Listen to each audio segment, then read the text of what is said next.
Hey, welcome back to the Reach More podcast. Today we have a guest, Jericho, who is a recruiter and a Marine, and he shares about how he started a men's ministry in 2020 during the pandemic. The men's ministry at his parish had kind of folded just because of just life circumstances. The people who had ran it before got busy and had a family and were no longer able to lead it. And so he found himself in a position with the time and the ability to do so. And so he felt like that was God telling him, this is your job. So we talk about how he started that ministry, how he discerned it, some of the fruit that he's seen, as well as how he and his wife transitioned into their next apostolate. So stay tuned. I think you're really going to enjoy this interview with Jericho. Jericho, thanks so much for coming on the Reach More podcast. How are you, man? Yeah, doing all right. Well, appreciate you, and it's good to be here. Well, we are grateful for your yes to this, but more importantly, grateful for your yes to the apostolate. So tell us about the apostolate that God had planned for you. Yeah, well, mine really started out, I would say, in 2020. And it was a matter of necessity almost. In 2020, we all know what happened at that time, and there was just a lot of fear around doing things, especially gathering. And the young adult community had kind of scattered a little bit, and it was really me and like one other guy, and we kind of had this moment of just like, if it's not going to be us, then who's it going to be? And it was one of those things to where and I kind of had this mentality a little bit from just other areas and things that I'd had experiences with, but it was this saying of, if not me, then who, right? Which is a Travis Manion thing. If you're familiar with that kind of, it's a former military thing, but that's what it came out to be. It's like, if not me, then who's going to do this? And so that's how we kind of stepped into it. It's very organic. We just started gathering small groups of guys together. I think at that time I'd already done the um, the Reach More training at that point, and so I kind of knew how to do a little bit of one-on-ones, a little bit of how to reach out to people, and just kind of see who might be open to not necessarily taking leadership at that time yet, but just really kind of getting together and just starting things. Because I think that was the most difficult part at that point, was just to where to start, when to start, who to start with, right? There's just at that time when there's just it's just the open frontier in front of you and you don't know where to go yet. That's at the point when I stepped in and kind of was like, okay, we just got to do something, and this is how we're going to start to gain some traction, right? It only takes one person, and then it takes that one person to invite one other person, and then one person, right? It goes one by one, and so that's kind of how it grew. Really, ever since 2020, that's kind of when things started out. Okay, gotcha. How long did it take you to go from just you to a group? Um, I would say it probably took maybe a few weeks to a couple months, because we started out doing just like book studies, because what we have in St. Bridget Parish, Wednesday night Bible study. At that time, it was on virtual, and so you know a little bit underground, a little bit, right, just kind of like the home churches and the first disciples, right, when they're trying to spread the good word of Christianity, right, Jesus Christ's word. They're going in the houses and stuff, and they're being persecuted. Not to say that we were being persecuted, but we were in people's houses, very small, right, trying to keep a low profile, and that's how it started out. We would Yeah. do book studies and just some little miniature, some scripture, things like this. And we were probably rolling with that for maybe, I would say, almost 6 months to a year, probably, of just that, just small groups of things. And then we kind of came up into middle 2021 or so, and things started to loosen up a little bit. But for about almost a year, it was very, very small groups, just myself and maybe, I would say, 6 to 8 people maximum. Very, very small, tight groups. Yeah. And was this just guys? Yeah, yeah. So we started out with just the guys, and it didn't really. I guess you could almost say it. It didn't really. I guess that wasn't really the intention at first, But it kind of just like the guys were just tighter with each other, and at the time as well, there was a little bit of hunger, to kind of get back to a little bit more men's ministry type stuff, because there was men's ministry leadership before pandemic and everything. So this was like 2018, 2019. And then when that happened, that guy that was kind of the head of it, he had, yeah, I think he had, at the time he had like 2 kids already. And then I think he was having a third one on the way. So he was kind of out of the young adult community already. And so it kind of left a void. There's this hunger of just guys that just want to be involved, do something, be in community. And this became kind of a sticking point. And so it kind of turned into that, like a men's ministry almost, right? And that's what eventually it morphed into. Was I was kind of the men's ministry leader at that point when things started to open up again. Gotcha. So it really seems like like you discerned this, but it was a pretty quick discernment. Like you saw a need and you said, "Okay, I'll do that." And then the Lord found you a group. Yeah, I mean, it was very yeah, I would say the discernment I mean, it's one of those ones that it had to be quick, because um at the time the way I thought about it, and this is still how I make decisions a little bit, is just, there's really like just two big factors. It's like, can I do this, the best out of anybody that's available right now? Like, am I the best equipped to do this? And am I Hmm. the only one that can do it? Right. So if those two factors are there, then to me, I'm almost like, well, I have to, right? Like if I'm the only one and I'm the best equipped to do it, like I have to. There's no other option, because if I don't do it, then no one else may be wanting to step up and have that desire or even be capable of it, right? Then not everybody has um the tools possibly, right? Not to say that that I'm the best equipped, by far I'm not. But at the time it was like, I have the tools right now, I could try to make something happen. And so that's how it Yeah. started out, right, in the discernment. So it was very quick in that regard. I mean, it was really only, I would say, maybe a couple weeks, because our young adult ministry leader at that time, she had just turned over as well. And she had asked me, "Hey, would you be willing to start taking up some leadership here, and like trying to get some things going for like the men's side of stuff, right? Or just small groups in general, right? We were just trying to figure things. There was a lot of just figuring stuff out at the time, which made it exciting, right? New frontiers, but at the same time, just like, man, we didn't know what we were doing. We were just trying to get people together again, as best as we could, because we knew there was hurting and need and want for community. So Yeah. So where were you in life that just kind of made it convenient or made you available? yeah, the availability piece. Well, at the time, I was already, I think I was engaged already at that time. So I was engaged, but no kids yet. So once kids come into play, and that's something that actually has been a factor of how I've transitioned out of this role right now and become more of an advisor, is I already have a 10-month-old son. He's great. But definitely, it's a timepiece, right? And so I've turned over a little bit of some responsibility there because of that.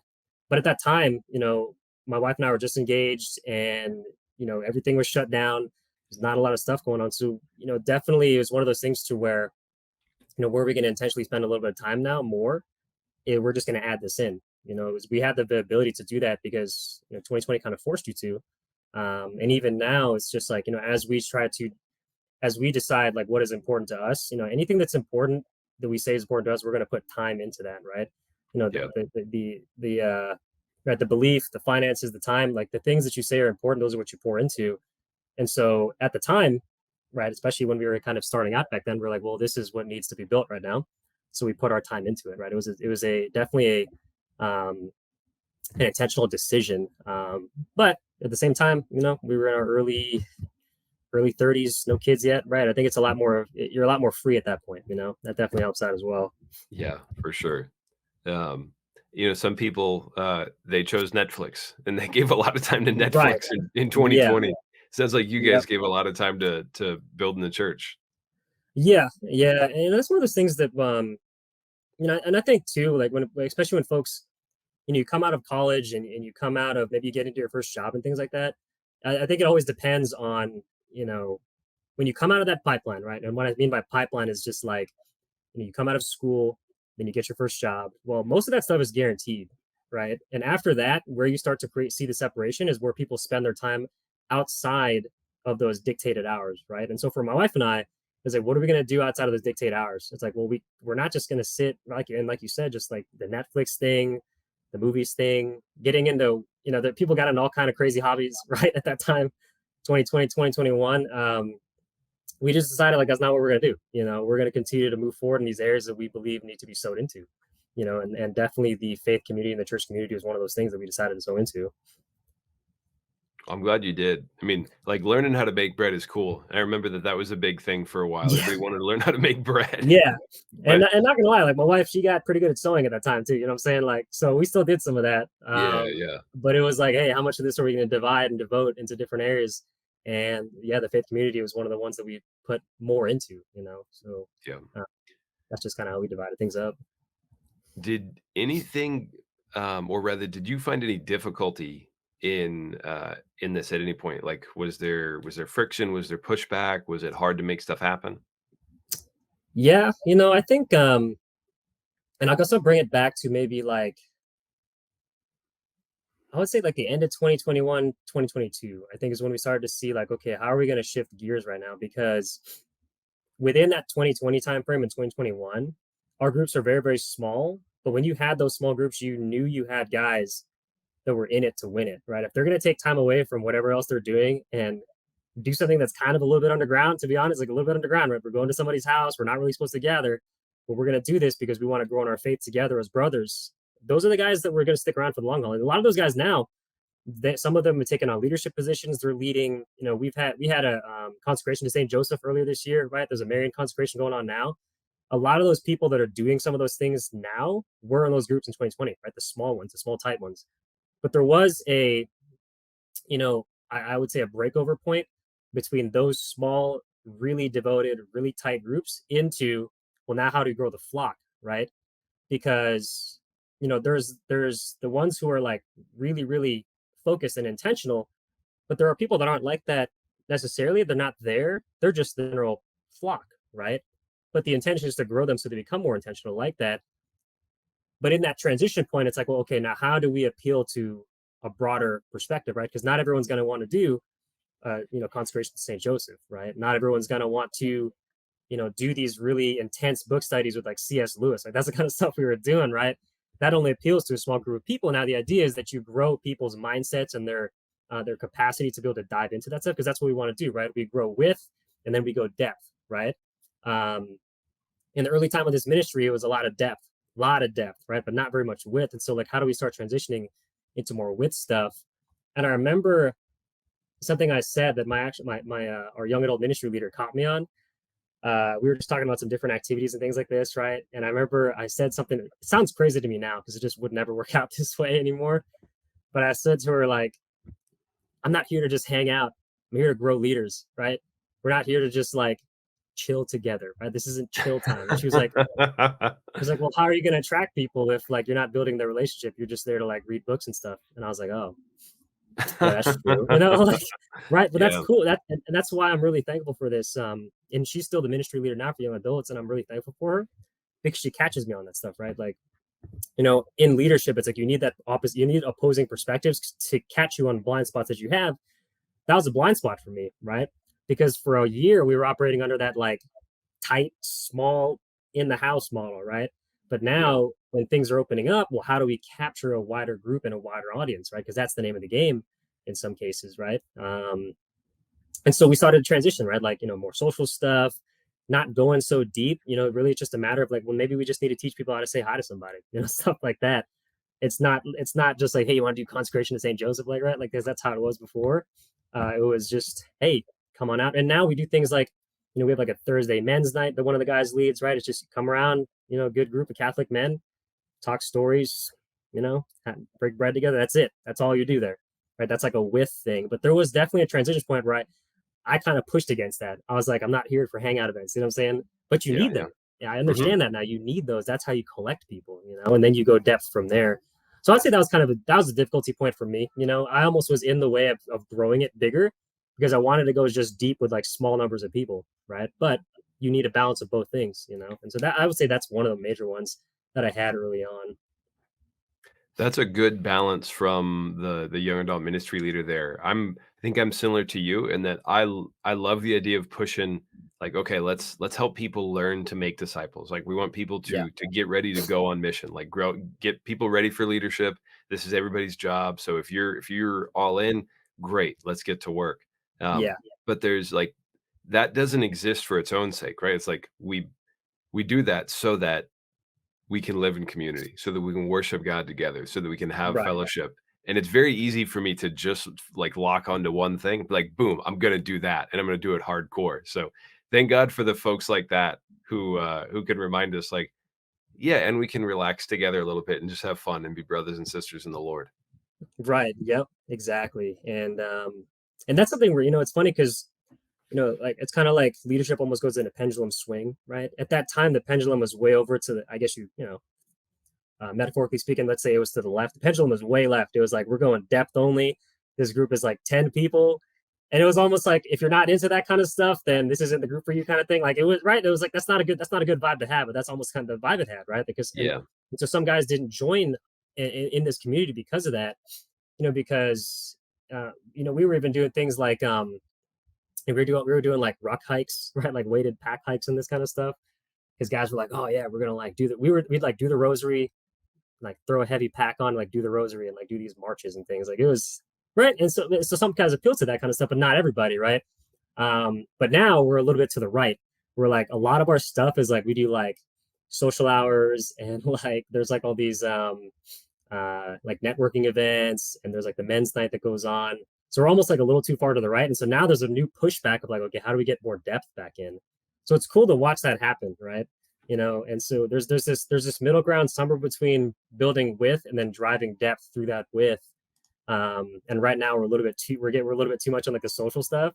And so we're as a ministry team now we're thinking about okay, how are we going to get back to like growing disciples, right? Because we're really good now at like our numbers are huge. The numbers are as good as they've ever been. As far as I understand it, like from hey, Julie Coleman, our representative here to St. Bridget Parish, she was saying like, hey, the numbers are the best they've ever been. Retention, new, I guess you could call them new joins, right? People that are signing up for Bible groups and things like this, and like the small group C2C. The numbers are great, but it's because we have all these like cool events now, and it's just like, okay, well now how do we get more intentional again, right? And it's always that swing, right? Now how do we catch that pendulum right in the perfect spot? Do you ever catch it, right? Or do you just ride the swings? And as that transition happens, right, you just kind of just maximize what you can at the time of where the pendulum's at, and right now we're back in that transition period, right? Like we're gonna try and swing it back towards a little bit more intention again. So it's cool, Yeah. it's cool to see that kind of stuff over time. Yeah. And I'm so happy to hear that you guys are thinking about how do you help equip people to go deeper and not just say Yeah, like, okay, it's great that we have people, because that in itself is, I mean, just like forming leaders for the sake of being leaders isn't the end game. Neither is just getting people in right, the door. There's right, always the yep, both end. yeah. So, And I think for uh, us, oh, yeah. no, you go ahead.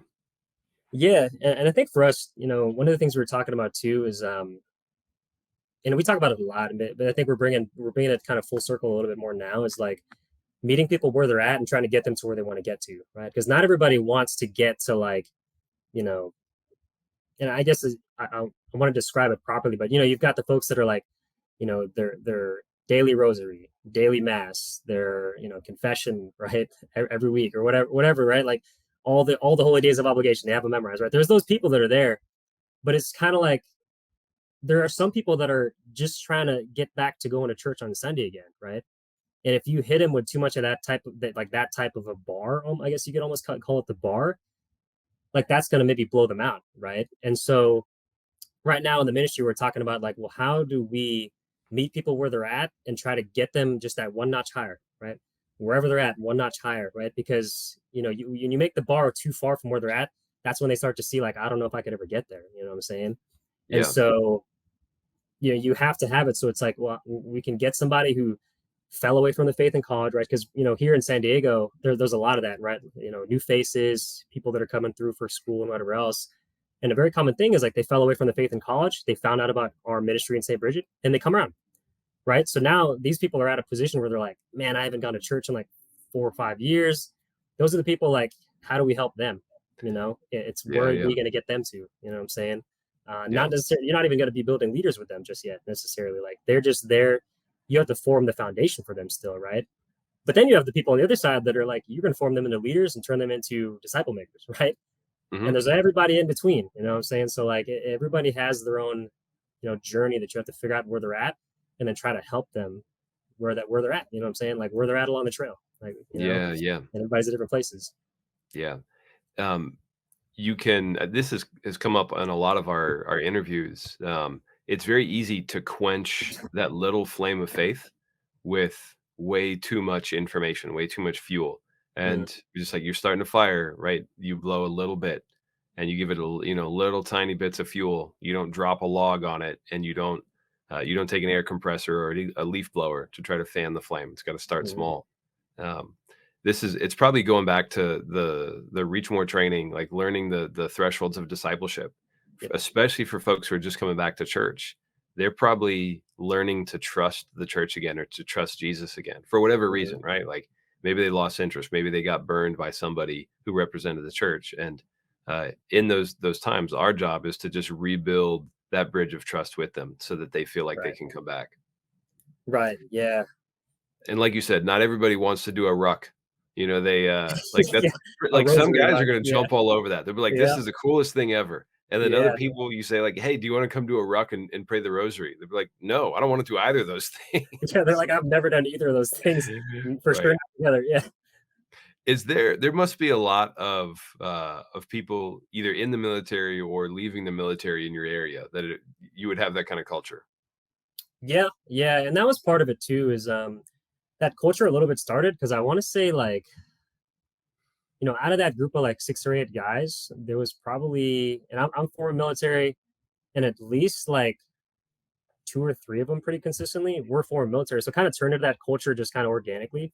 Yeah, yeah. Um, but definitely it was like, the culture can't stay there, right? Because the military culture, it's applicable for certain areas, but not definitely not applicable to all areas, right? Like there's certain things you pick parts and pieces from every environment that you've been in, but you can't apply them wholesale in any one area. You know what I'm saying? So like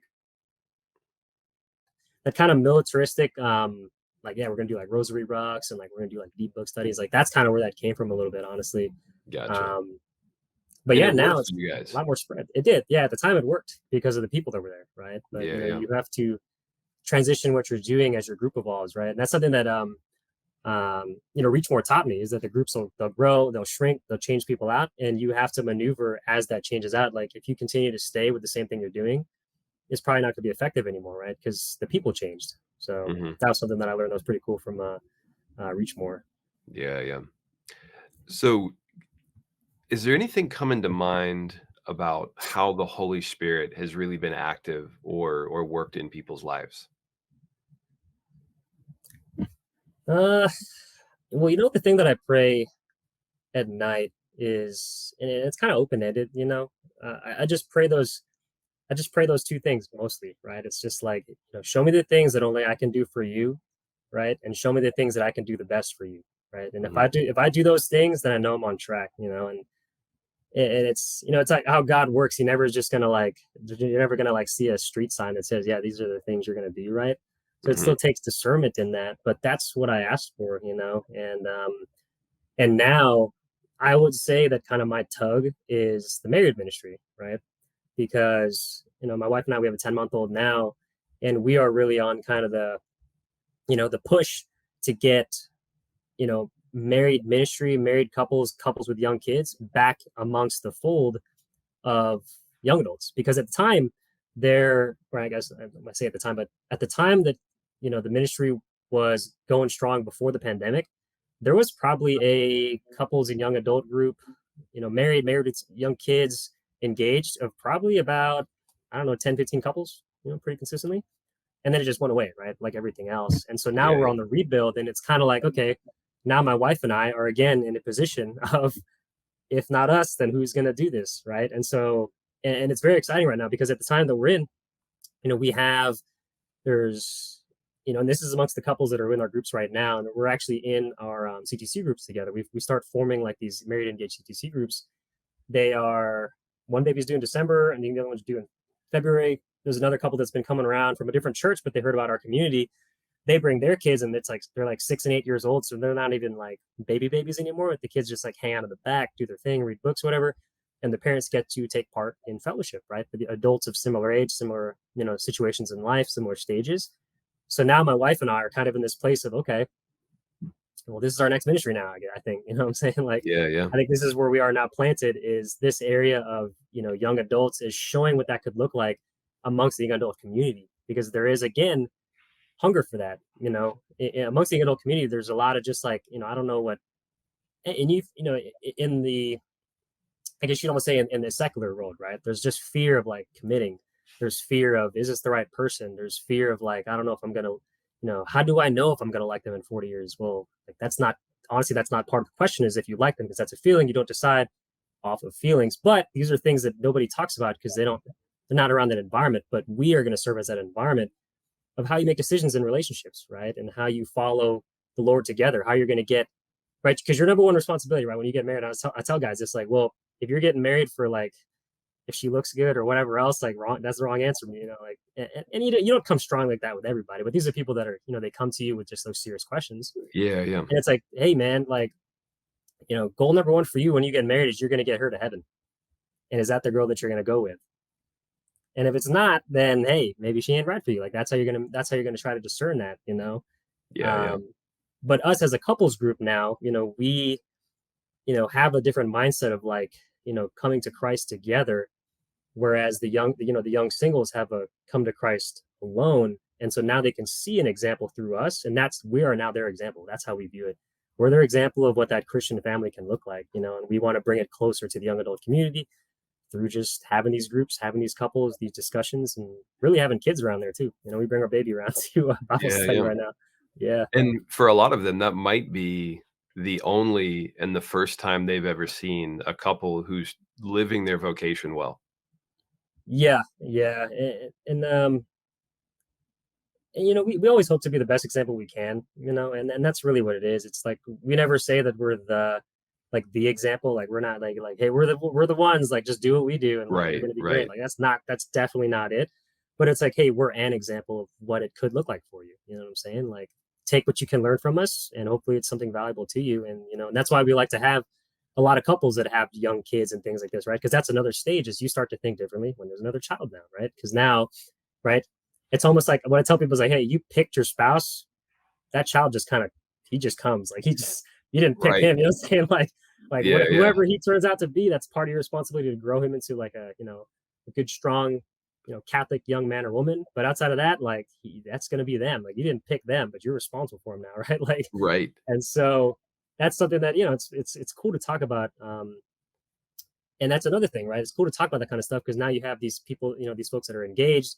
Maybe they've been married for like a year or two, and now they're at the stage like, oh, what are kids going to be like? Like, how is that going to look like in our faith? Like, how is that going to affect our relationship? And these are all examples of things that we're not the best example of, but we can be something that is just of a sounding board for them to ask these questions. Because Yeah, we yeah. can be around for that. Yeah, and like And you to said, like be we might be the only example, that they've seen. Yeah, and especially in things like, parenthood, like, you've got a 10-month-old, so that means the newly married couple who's expecting, right? They can Yep. turn to you and say, "Jericho, like, what was it like to have a 1-month-old, the 2-month-old?" And, I mean, just to have that rich resource of, "Okay, I can ask this person," because you might not have done it a lot, right? But the people whose kids are grown, I often find they forgot what it was like to have a Yeah. baby. And so Yeah. you've Yeah. got I mean, it really is, an example of the community, the people of God providing for everybody according to whatever they need. So you've got this rich experience, you're at this perfect state in your family life right now that you can be that example, you can be that resource to younger people. Right. Yeah. And that's a good way to put it. It's just a resource, right? And you just like you go to the store, you're not going to get everything in the store. You just going to take what you need, right? Mhm.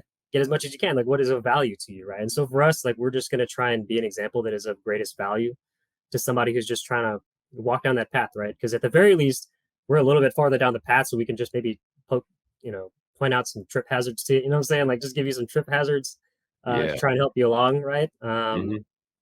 But you're right. Those folks that are just right behind us with those babies due in December and everything, they're on top of just like the nuts and bolts things of like just diapers and milk and whatever else, right? Which is also awesome. It's just like, there's a lot of questions about like, like that, like when did you get them baptized and like what does that look like, that kind of thing, right? And it's just cool to be there, for those folks because we've grown very close with them, especially through the times we've been in the past couple of years, and now it's cool to see them that they're having kids too, Yeah, and we're yeah. just here to No, help that's them out. special.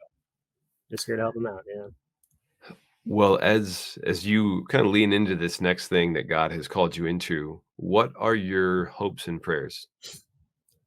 Um, for me, and for my wife, we are always really asking ourselves and then praying about is just like, hey, how can we be the best example? Like you said, like we're an example to some folks that maybe have never had one before, right? And so that's almost like it's a kind of I mean, it's a little bit of a responsibility, right? It's kind of a big responsibility because now we're the example that somebody's going to try to follow, possibly, and that kind of to us is like, okay, this is kind of important, right? And so that's what we pray about. Help us to be the best example that we can. Help us to know, what is best for the community. You know, help us to lead them down the path straight and true. These are the kind of things that we hope for, right? Because we never want to be the that the couple that somebody tries to emulate, then it turns out like, oh, that wasn't the right thing to do. We always want to try and be as straight and true as we can, and we're never going to be perfect, and we'll get off sometimes, but we just want to know that we're on the right path. And I guess one of the oldest things that I like, this is something I started when I was like a little kid. And I don't remember why I said this in the first place, but like one of my main prayers, and I still pray this, is just like, hey, Lord, just light my path and I will walk it. I'll ask you just to light it, right? And so for us, just light our path, just show us where we need to go and we'll go there, right? And then these couples that are behind us, hopefully we can make the path a little bit straighter for them. You know what I'm saying? Like, just not to make it easier, but be a guide, So. Well, it sounds like he's done that. He might not have shown you 2 steps ahead, but he's shown you 1 step ahead. In the pandemic, Yeah. it was, okay, start this group. And then 3 years later, now it's, all right, meet with some couples and strengthen ministry for marriages. So Yep. whatever the next step is, I'll pray that that you respond to the grace I know he's going to provide so that you can be the couple he wants you to be, to show everybody what it means to live the vocation of marriage and to make God's love present in the world. Yeah. Well, Jericho, thanks so much for joining me, man. It was a lot of fun talking with you. I loved learning about what you're doing, and I'm very grateful for your yes to Jesus' invitation to make disciples. Yeah, bro. Appreciate you, Dan. Appreciate you having me on here. And it's been a pleasure talking with you and just kind of reliving some of these memories. So it's been good. Good. Well, God bless you. Good luck, and would love to hear from you again sometime soon with a ministry update. All right. Well, hey, we'll be around. We'll be moving forward. Cool. Peace, brother. Bye. Peace. Peace with you. Well, friends, I hope you enjoyed my chat with Jericho as much as I did. He really just seemed like a cool guy, very relaxed. I told him off air that it's clear he spent a lot of time thinking about this and reflecting on the way the Lord called him, the way the Lord made everything happen, so that he could learn from it and make it even better, which I think is a good practice for all of us, to just take a little bit of time and reflect on how things happen, how they worked out, to see how we can learn from that. One of the things that I think was best about what they did was realizing that they had some groups that were attractive to some people, like going on a ruck march. If you're not familiar with that, it means putting heavy weight into a backpack and going on difficult hikes. So some people don't want to do a hike at all. Very few people want to do a hike with a heavy backpack. And so they realized, we need to have some things that are attractive to other people as well, which I think is very wise. So that was attractive to some guys and it was good for them, but they were flexible and they said, let's not just do what we want to do, but what other people might want to do as well. So I think the takeaway for us would be to look at our ministries, our apostolates, and say, well, are we finding things, are we offering things that are attractive to the people who are not here? And if not, what can we offer them that would make them want to come? So thanks so much for joining us. God bless you and have a great day.